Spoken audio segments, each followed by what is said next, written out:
Welcome back to the weekend show. The topic of when and where a child should receive sexual education has been up for debate in recent times due to our different religious, tribal and political views. On today's program, joining me are Mohammed Kabir, who is a student of Baze University, Chioma Idigo, who is an actress and a TV show host, Reverend Sally Chinebu, who is no stranger to the weekend show. She's a member of the All Progressive Congress and my special guest co-host of the day, Hamza Lawal. Thank you so much for joining us, everyone. Thank you for having me. Hamza, how does it feel sitting next to me on the couch? You're always, you're always on the receiving end of these interview questions, but now you're asking. How does that feel? Well, we'll know how it feels after the end of the show. After the end of the show. I'm quite excited to be sitting next to you and Thank you. So tell me, ladies, sexual education is a very contentious issue. I'll start with you, Reverend Sally. When do you think is the appropriate time to have such conversations with children? Thank you, my own sister. Viewers, I want us to listen and listen really good. I always feel good to be here. I believe that you can't give a straitjacket answer to it because there are school of thought, two major school of thought in this issue of sex education for our children. One said, oh, it's too bad to start teaching children when they are very tender. The other said, no, start very early and start teaching them. But I want to start by saying that start praying for your child when your child is in the womb, particularly we mothers. Listen really good. Tap your stomach and pray for your children. Sex education is not a bad thing to start telling a child from a childhood. From 3 years, you might say, is Sally crazy? No, I'm not. Very tender age, but you be mild in it. You don't just be very vocal. You don't just be very strong. Just be very subtle. Because when we teach, after all, the Bible says, teach a child young. When a child grows up, the child will not forget. Most of the time, we have issues when we start teaching our children when they're already grown up. Their head, their mindset is different from what you are and what you think you will be and what you think the child will be. But when you start educating a child at a very tender age, of course, the child will get to understand it. Sex education, be it as it sounds and as it is today in Nigeria, is a very serious education that must be given to children from the age of, like I said earlier, 3 years, but the appropriate age should be from 7, 8, 9, 10. Because when you start at that age, they are beginning to understand. Why would you want to teach a child at a very tender age? It's because it's something that is about to destroy a child. If a child gets to understand the disadvantages of sex, whether it's a boy, whether it's a girl, the child will begin to control his life, her life, and then the life of that child will be much more meaningful than when the child is 15 years. You start holding your chin, you start crying. My child is misbehaving. My child is following the wrong direction. But please, I want to tell you, don't sleep. Start teaching your children at a very tender age, at least 7 years maximum. But from age of 3, 2, 3, start letting them know. Particularly the girls, their breasts start coming up at the age of 7, at the age of 9. And in these days, in this perverse world, girls are being married at the age of 9. Chioma, do you share the same philosophy? Because we also know that children mature at different paces. So a young boy who's 9 years old might understand more about the sexual education or have, unfortunately, more sexual experience than another young boy at that same age. Obviously, this is wrong. This is not to condone that. We're just talking facts, reality, and and what's really going on in our country nowadays. So how do we train our daughters? And I don't want to make this a strictly gender issue, but how do we train our daughters to protect themselves from their fellow age mates who are more advanced in this sexual education than they are? Like she said, I agree totally. You have to start at a very young age because sometimes we're a bit shy from, like, parents are shy. Like, none of us, I don't think any of us got the sexual talk from our parents. No, we didn't because they wouldn't. But somehow you got to know and understand, like, this is wrong, or sometimes you hear it from school, or sometimes friends or church. It depends. even the church too is also shy from talking about it per se, except from the whole Bible says fornication is sin, and then you should go and figure out what fornication is. So, however, I feel like from the age of 6, 7, you should start teaching your daughters, because if you don't, they are going to learn from someone outside. Because you said like they're mates, because if they have someone, not just about the boys, if they have a female friend too who is more exposed or who knows more about this, they're going to learn from them. So you want to be the one telling them what this is, and at the same time try to instruct them on how to go about things like this. So you can say this is what it is, but abstain. Most because if definitely. you don't abstain, this. Exactly. But if you don't do that, you are leaving her to go and learn from people who you don't know how they got their own And I think you education. made a very salient point while you were speaking, is the people you learn from. We have a culture, or we had a culture, because I want to believe that parents are now more open, more exposed to what's going on, where parents refused. They categorically rejected speaking to their children about sex. I remember when I was, I think 16, I was just finishing up from high school. I finished high school in America, and my friends at the time were all having sex. And I said to my mom, like, why are people this young? Because I'm Nigerian. Your parents are, they wouldn't tolerate that. So I was like, my friends, like, can you talk to me about this? She said, no, it's a sin. God said, the Bible said, and that was it. So she didn't like take, and I love my mom, she's done so much, but she didn't feel it was appropriate to have that discussion with me at the age of 16. But now we know our children at 7, at 8 are already sexually engaging with each other. So when exactly, or what can parents do to ensure that they inform their kids and they're learning from the right source and not their friends who might just be as ignorant? So Mohammed, you can jump in here. Basically, I'm also understand that parents should start teaching their children at a very tender age, like at the age of 7, 3.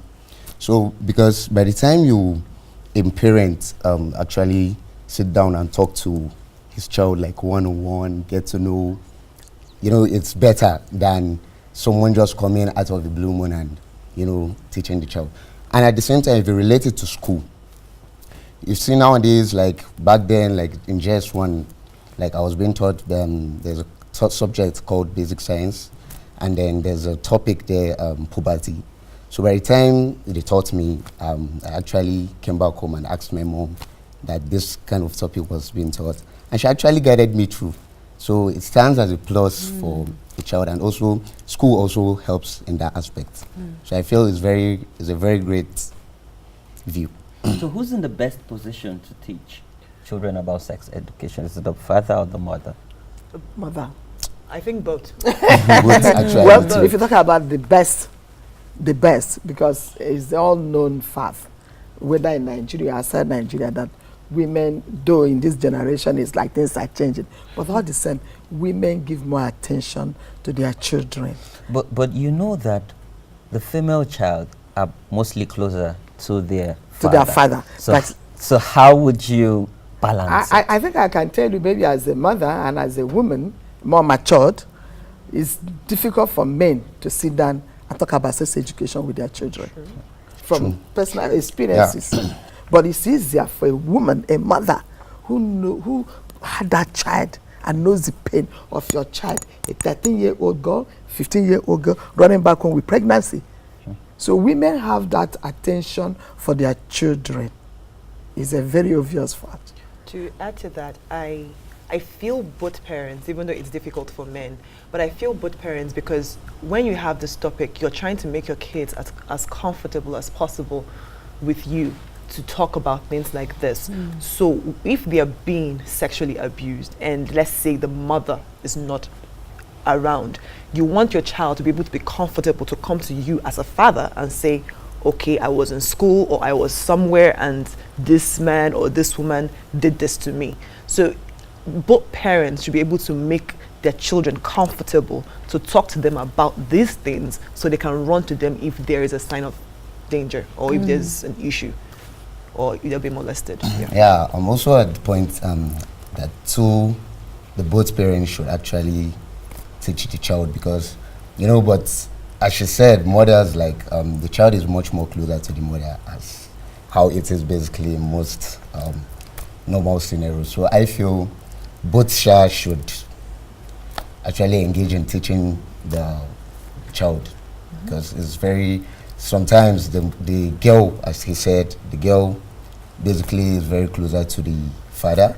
So if through like maybe joking and something, you could just kind of talk to her and then get her know some things being done and everything. And also me too, I feel school self matters a lot, because by the time you're in school, you know, teachers, they're very friendly, and then they get to teach concerning that, like I said, the poverty topic, and you get to know. It's just as easy as that. The child will get back home and then ask for much more verification, and he gets to know.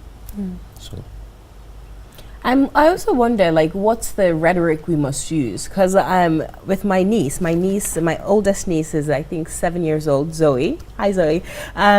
Always watching, lovely girl. But we've taught her safe zones. So this is the area where no boy, no woman, no girl, nobody can touch you.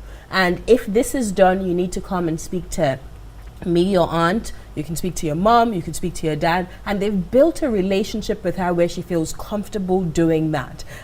She's also very sensitive about other people's feelings, so she doesn't necessarily want to get anybody in trouble. But we told her, this person that does violates your personal space and violates these zones that we've taught you are yours is not a good person. So then she feels more inclined to report situations like that. So I wonder, what's the conversation that we have with kids, teaching them this? As Reverend Sally said earlier, you can't be too vulgar, especially when they're so young. So how do we explain it to such a young mind that this is what's appropriate and this is what isn't? I'll start with you, Chioma. I was reading an article that said that we're talking about the different stages on how to talk to kids. So from age 3 to age 5, this is how you talk to kids. So from age 3 to age 5, they would say, don't say anything vulgar, don't say anything explicit, but you call everything as it is. Like, you don't say, like, for instance, forgive me, you don't say PP, you use the actual name of the organ, so they know what's going on. Then from age 6 and above, you become a bit more like a bit more, not vulgar, but plain about the word, because at this age, they need to know that you can be abused. And, you know, like, you tell them, like, okay, this is actually this, and because they are bad people who would want to do this. So I think it's according to the age. So from each age grade, you know how to talk to them concerning the things, and when they obviously get to 10, 11, you can be more explicit, like, okay, this is what it is, and this is how your body may change, and not if a boy touches you, you get pregnant. No, you tell them that if this gets into this is what is going to happen, and if this happens, you're like, just explain everything down to the detail. And that brings us to this leading question, like, should female anatomy be taught to just girls or both girls and boys? Because you just said, you know, I remember we were younger and they said this is the pim and this is the bumba. I mean, like, those funny terms that it's hilarious because we still use them today. But, you know, when should female anatomy, the explicit of this is your breast, this is your this is that, when should that be taught to children, and should it be taught to both sexes? Reverend Sally. Before I say that, something came to my mind now. There is something we must watch out, particularly parents. I know some parents want to be so romantic. A father, a mother, husband and wife. But please, let's limit our romance in our bedrooms, particularly when we have our children around us. Because it's very, very, very, very important. You see, most children is what they see that they want to practice, not even what they hear. When they watch you as a mother, as a father, practicalizing your relationship, they'll forget, they won't even remember that is my parents. They want to go out and practice it. Now back to the question. It should be for the, I hope I still remember the question anyway, it should be for both. Whatever it is for both. The young girl, the young boy, at the age of 6, at the age of 7, watch them and begin to teach them. So the question was, should you teach a boy Separately female anatomy, and should you teach a girl male anatomy? Both. Okay. You can't separate what a man is from what a girl is. So for example, you take your son and say, okay, this Sure. is a girl's breast. Sure. This is a girl's yes. vagina. This is a girl's, exactly. okay. This is And you the believe that little would boy. help curtail It will this? certainly help, because when they see it as they are growing up, they remember that at a very tender age, they were told that this is small thing that is very dangerous if it goes into the... I want to use a word that is very liberal. That if it goes small thing, but it's very dangerous. So begin to understand that this small thing Small but mighty. can harm you, and you don't get this virgin at a very tender age. Like you said, you were young at 16. You didn't get this virgin when you were 10. But unfortunately, in this generation, the girls get this virgin. Even young men. I know that the proper age begins between 16 and 18. For young girls in America, it's 16 years. For boys, it's 18 years. Of course, you've become an adult person. But that is not to say that... I think I want to pause to say that parents, please, whether you're a Christian, you're a Muslim, get back to the old days of biblical teaching or Quran teaching. Teach your children when they are young. It's the only thing that can salvage a child. Teach them that which they must know. I said it earlier. Teach a child when a child is young. That is what the Bible taught some of us. When the child grows up, the child will not depart from good teaching. It's all about moral teaching. It's all about good teaching. Call it sex. Call it anything you want to call it. Start from the tender age. It's very apparent. It's very necessary. It's needful that we begin to teach our children things they must know. And they need to know it from the beginning. When they grow up, they will not run away from it. A frequently asked question talks about at what age girls should be taught about menstruation. Just recently, Amina Mohammed is the Deputy UN Secretary General, said girls should feel comfortable talking about menstruation. And just recently, I spoke to teenage girls, and I spoke about menstruation, and the room was silent because they've never seen a man talk about menstruation. So let's start with you, Muhammad Kabir. At what age should we teach our girls? You know, if you look at the age, that kind of thing actually, you can't actually centralize it, because everyone has the way he gets matured, like the time at the point he or she, when she actually starts the menstruation. So I feel you should still go with the tender age. So as if you can see a girl that has starts at the age of 11, one at the age of 12, the other at the age of 13. So by the time she knows, you have been teaching her, like by the age of 7, 3, she knows about how it is. By the time the thing comes upon, she could like cope with it. So I feel it still should be at that tender age. Chioma? Not living to that point. Yeah, I feel young. Like my mom taught me when, I think it was 3 days before I went back to boarding school. And she was like, okay, so this is what it might be. And I'm like, huh? Like, she's like, this is what you use. I'm still like, huh? Because like, it was like a shock to me. Like, I didn't understand what was going on, but she had to teach me because I was going back, like I was going to a boarding school and she may not be there when it starts. However, I still feel like she should start from a young age. And like he said, like, most of us are very ashamed to talk about it. I only started like maybe a few years back to probably say, oh, I'm on. But usually we want to protect it. Even when you go to buy a sanitary towel, I will never forget, like, they would literally double the bag so no one can see what is inside it, because you're meant to hide it. Exactly, you're meant to hide it, protect it, and but I feel it's good for like for you to be comfortable to say, because not only about the body but also about the way we communicate, because you and I know that when it starts, our emotions are everywhere. So when you're dealing with that and someone is wondering what's wrong with this one, people can say, oh, she's on. It's like, oh, okay, sorry about that. So at least it makes you more comfortable talking about, you know, like what you're going through at that point in time. So I feel like, yeah, you start like at a very young age. If it's that young, they'll be comfortable talking about it like more often with both male or female. There is another silent point in this issue of menses. It can be very painful.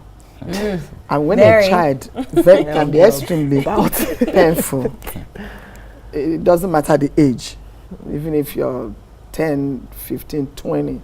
So when you start early to let a child know, there will be a period, suddenly your body will start bringing red. Use certain word, and it can pain you on your waistline. It's good to teach a girl child some of these issues, some of these silent points. Because when a child is in school and it comes, some even throw up. It's like pregnancy. When it comes, and it can be very irritating. It can be, the odor can be very horrible. So these are the things mothers should pick down. And that's why I said earlier that, yes, if you talk about the best person in the family to teach a child sex education is a woman. Because it can be smelling. So the child, you need to write it down that when it comes this way, this is how you will react. Don't feel bad. You're a girl, you're growing up, one day you're going to be a mother, and then you have a child as I had you. So there are certain sweet words parents should really impart when they are teaching their children sex education. Make them feel that it's not a bad thing, it's a good one, and you can get there. Most definitely. So as we wrap up, I want to hear your final words, just tying this menstruation talk into the larger conversation of sex education. Chioma mentioned earlier how when, at least back in our day, we're still young, but back in our day, parents would tell you, you know, if you get, as a lady, as soon as you start your period, if you get touched by a boy, you get pregnant. You know, so I believe that in this generation, we've sort of outgrown that archaic rhetoric. So your final words on what parents can do in terms of linguistics, in terms of speaking to their children now, given the advent of social media, that a 6-year-old can go on Google and say, okay, what do I do about this? What do I do about that? When they have their parents in the house to teach them first-hand experience. So how do we communicate this very lastly, and in 30 seconds, how do we communicate this very lastly to our children at such tender age? Reverend Sally, I'll start with you. Well, like I said earlier, it's not, there's no rocket science to it. It's a simple thing. Feel free, particularly we mothers, feel free with our children, feel free with our girls. Bring them closer, cuddle them from time to time. Make them feel wanted. It's always good to give your child the best smile. Give your daughter the best smile at a very tender age, so that she will realize she's the queen of the house. Even if they are 20, let your girls always believe that they are the queens and the princesses of the house. And then when you begin to talk about sex education, they will give you good attention. They realize that you are the sweetest mother. I like it when they say, sweet mother. So no child will forget. Don't mind me. No child will forget. No child will forget her mother. Please, mothers, give serious attention to this topic, sex education, so that our children will grow to become better citizens of tomorrow, so that in the nearest future, in Nigeria, we produce a female president. Hallelujah. Okay, given that the sexual acts are more rampant, even in Nigeria, from 7-year-old, you hear that kids 7 are engaging in sexual, you know, whatever, and given that mostly boys and girls, but I think we ignore the fact that boys get their sexual experiences first from either distant relatives or house help or nannies. So I think it's just safe to say that you as a parent should start first, because kids are always curious and they'll always want to know. And if you're not there to give them what they need to know, they will find out from someone else, and you cannot trust who is telling them and what they are telling them. So they need to endeavor to, you know, try to sit down and talk to their kids and make them comfortable. And it's all about making them comfortable, like making them your friends. Yeah, you can be their parents and also their friends, to make them understand that, you know, that it's okay for you to come and ask me these questions, and I will tell you about them each time. So yeah. I feel the media is actually not an obstacle, because by the time the father and the mother brings the child close to him or her, they will get to be friends with their parents, and by that time they will nurture them and teach them the way. So by the time the thing should come up, they won't have time to like start go to the media because they already know about it. It will just serve as a guide for them, not that it will be at the first processing stage for them to actually get to know what it's all about. So I feel parents should actually get to closer with their children so that it will have very good relationship and a very good happy family. Mohammed Kabir, Chioma, Idigo, Reverend Sally Chinebu, thank you so much for your time. You've heard it here, parents, mommy, daddy. I think I would also like to chip this in. Reverend Sally mentioned earlier that parents, you need to be very careful of what you're practicing in front of your children. While it's good to be romantic, a lot of children now are replicating what they call let's do mommy, daddy. So it's really what they're seeing you do with your spouse that they're trying to replicate with people their age mates, which is not healthy. So I think that's also one thing to take into cognizance as we wrap up today's topic of the lifestyle segment. Thank you so much, ladies, gentlemen, for joining us on the program. Up next is politics. Don't go anywhere.